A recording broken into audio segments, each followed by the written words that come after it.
Canada is known for its beautiful and majestic landscapes. They have some of the most beautiful parks in the world, but did you know that some of them are possibly haunted by ghosts, monsters, and otherworldly beings? These are Canada's most terrifying haunted parks.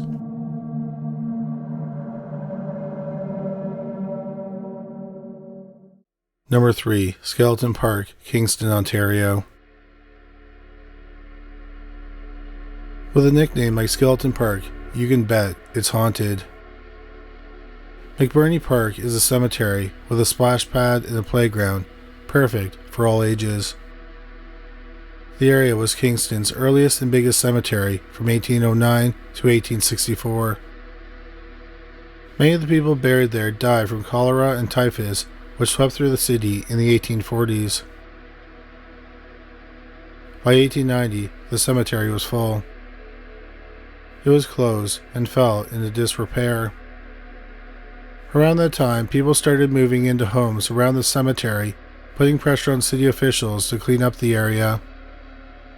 So the city decided to turn the abandoned graveyard into a city park. Some of the bodies were exhumed to be moved. During exhumation, mass graves with up to 11 bodies were discovered. Disturbingly, many of the bodies hadn't decomposed. The type of soil in the area has a lot of water, which prevented the bodies from decomposing properly. Moving the bodies would have been a very grotesque process, and people were worried that unearthing the preserved bodies would spread the disease that the people died from, and it was a lengthy process. It was estimated that 10,000 people were buried in the cemetery, so the idea of moving the bodies was quickly abandoned. Instead, the city threw some sod on top of the massive graveyard. Even though the city tried to hide the cemetery, it makes itself known. Linda Ramos and her husband lived in a house across the street from the park. One day, Linda was looking out the window into the park when a mist came out of nowhere. Within the mist, she saw tombstones. At first, she dismissed it. Then a couple weeks later, Linda and her husband were walking through the park at night. A mist suddenly rolled in. They both saw tombstones, and among them were ghostly, sickly people. They were wearing old-fashioned clothes. Linda and her husband ran away. At the edge of the park, they turned around. The mist, the tombstones, and the people were gone. After that, Linda avoided the park. Jennifer Hill and Anna Butler were students who shared a house near the park. When they got home from school, the doors that they had shut were open and lights would be turned on. One night, Hill had a dream that she woke up to make coffee. A man was standing in the living room, yelling at her to get out of the house. She tried to run away, but he choked her. When she woke up, she heard Butler coughing. Hill ran to Butler's bedroom and found out that Butler was having the same dream she had. They both felt like this man wanted to kill them. Another morning, Hill was getting ready for school on their main floor. She started running upstairs to grab her backpack and stopped suddenly. She was staring at two people at the top of the stairs. They looked sick and sad. Hill was so scared that she ran out of the house. They later found out that their house was built on part of the graveyard. If you visit Skeleton Park today, watch where you step, because bones and tombstones sometimes surface. Rumor has it that above-ground tombstones appear at night during a full moon. Number 2. Beacon Hill Park, Victoria, British Columbia. Near downtown Victoria is a green space with playgrounds, spray parks, tennis courts, and a band pavilion. Since Beacon Hill was established as a park in 1882, it has held a darker side, a dumping site for bodies, in a place to die by suicide. But one story stands out from the rest: a murdered woman who haunted the park before she was dead. In the 1970s, people saw a woman with dark skin and long blonde hair standing in the bushes. She was wearing white pants and overall looked like a film negative. Her face was twisted and she had terror in her eyes. Her mouth was open, but she made no sound. It was like she was silently screaming. Her arms were out in front of her like she was warding something off. In November 1983, a park employee found a badly decomposed body. The body was identified as 31-year-old Donna Mitchell. Mitchell went missing months earlier on June 3, 1983, the same day as her daughter's 7th birthday. Mitchell's husband, Dave Robertson, waited 5 agonizing months for news about his wife.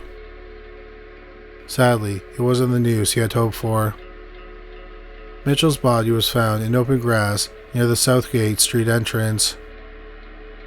The body was covered in dirt, suggesting she had been murdered.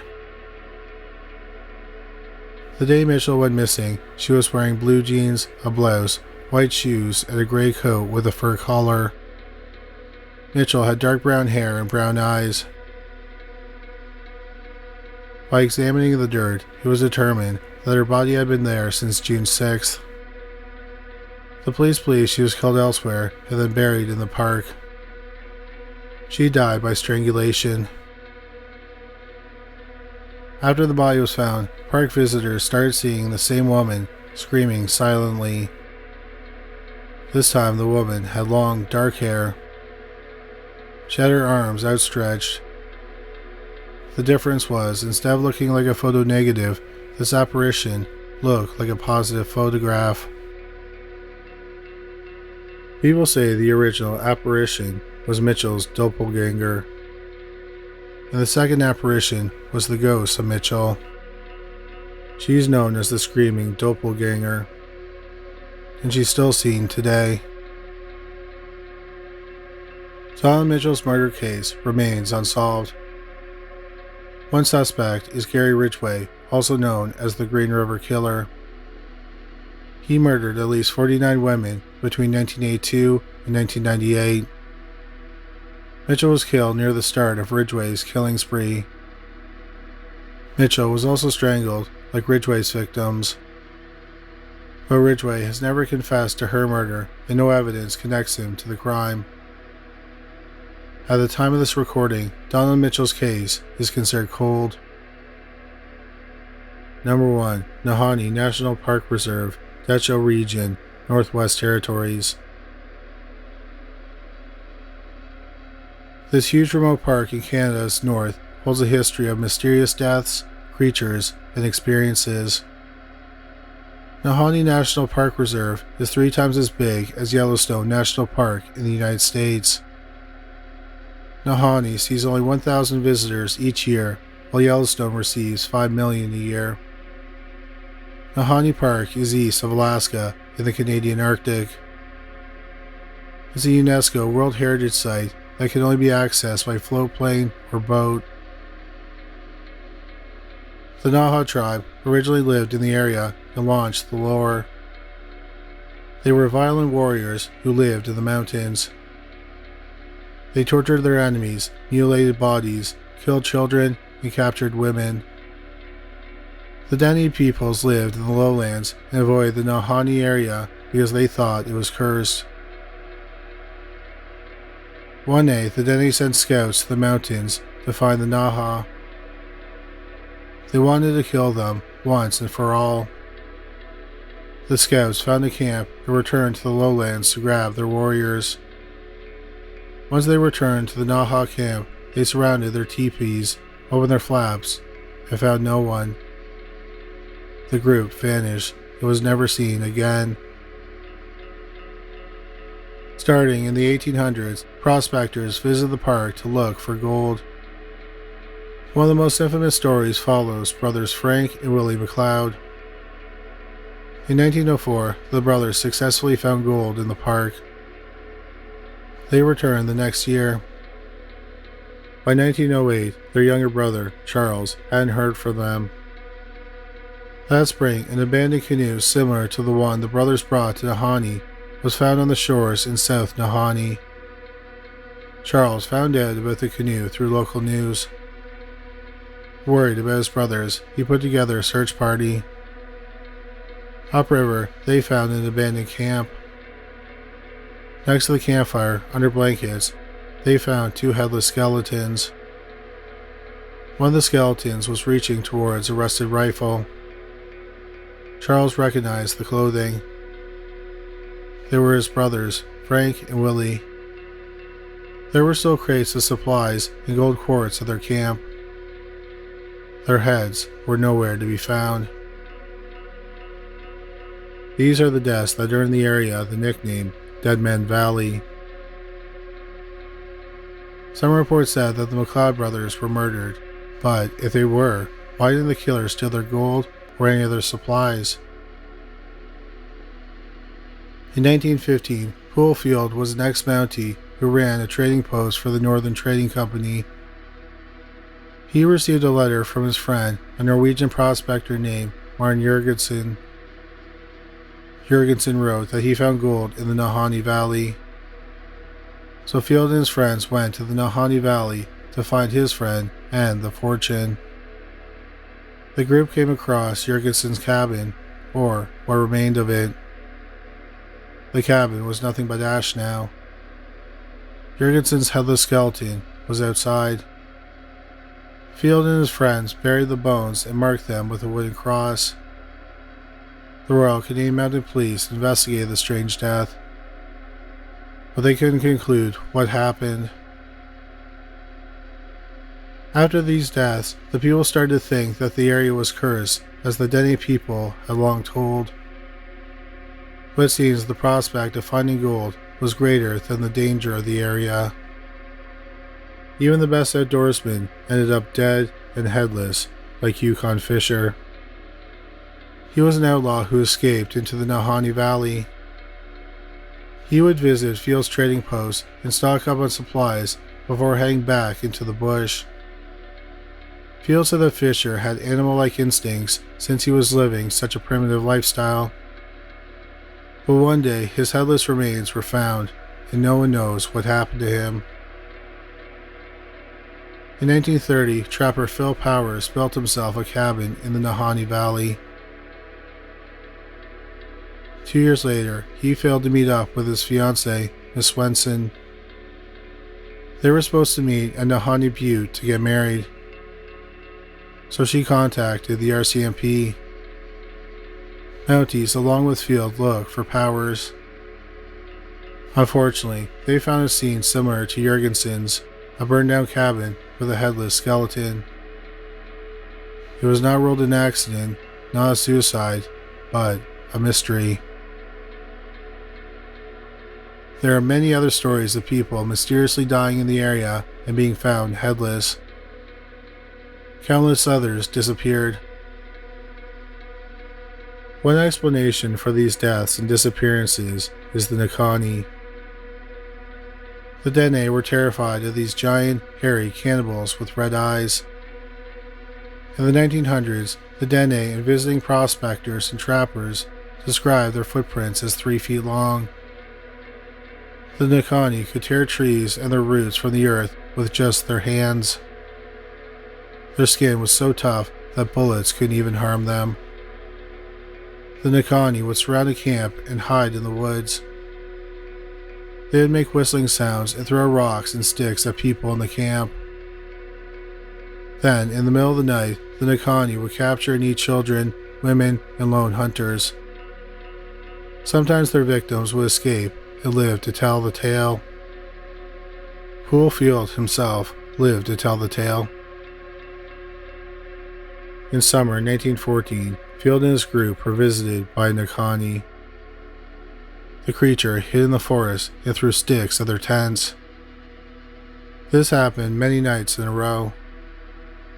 One night, Field and his friend were walking around their camp. They saw a giant figure standing on gravel across from them. He was nearly 7 feet tall, covered in hair, and very muscular. They fired their guns at it, and it ran away. If a Nahanni doesn't bother you in the park, maybe a ghost will. Anthony Roche worked for Parks Canada in July 2010. He and 2 of his co-workers, we'll call Mike and Jen, had to clear trails and stock a cabin with firewood. They were at Rabbit Kettle Lake within the Nahanni Valley Park Reserve. One day, they were all napping. Roche and Mike were in a bedroom. Mike was on the top bunk and Roche was sleeping on the bottom bunk. Jen was on a couch in the living room.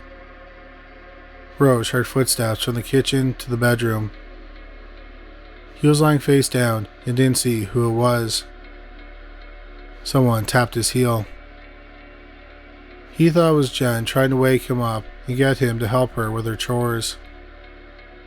So he ignored it and went back to sleep. A little while later, he heard footsteps again and felt someone shake his right shoulder.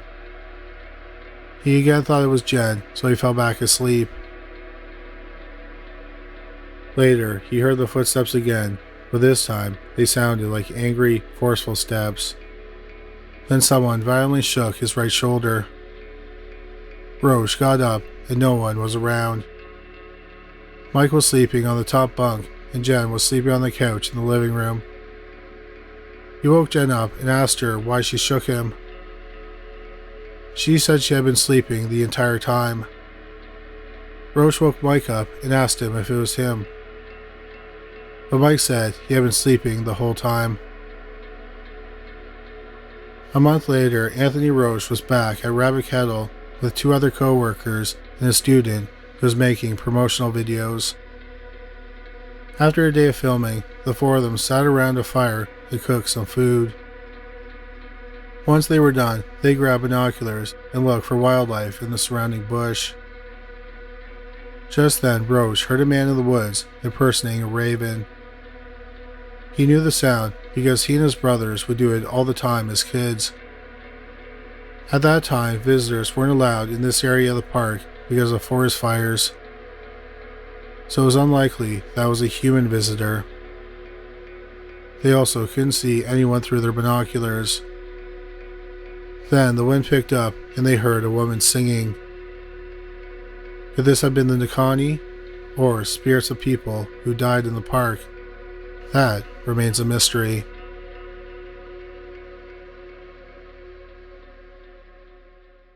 Thank you so much for watching this video. We hope you found it interesting. If you did find it interesting, please make sure you subscribe. We'll have a new video about the paranormal every week. If you just discovered this channel, please make sure you check out our other channel, Criminally Listed. We have over 325 videos featuring bizarre but true crime stories. You can find it at youtube.com/criminallylisted. We also have a podcast about cold cases that were eventually solved called Criminally Listed Presents Into the Killing. You can find it on Stitcher, Spotify, Amazon Music, and anywhere you find great podcasts. But that's all for today. Thanks again for watching.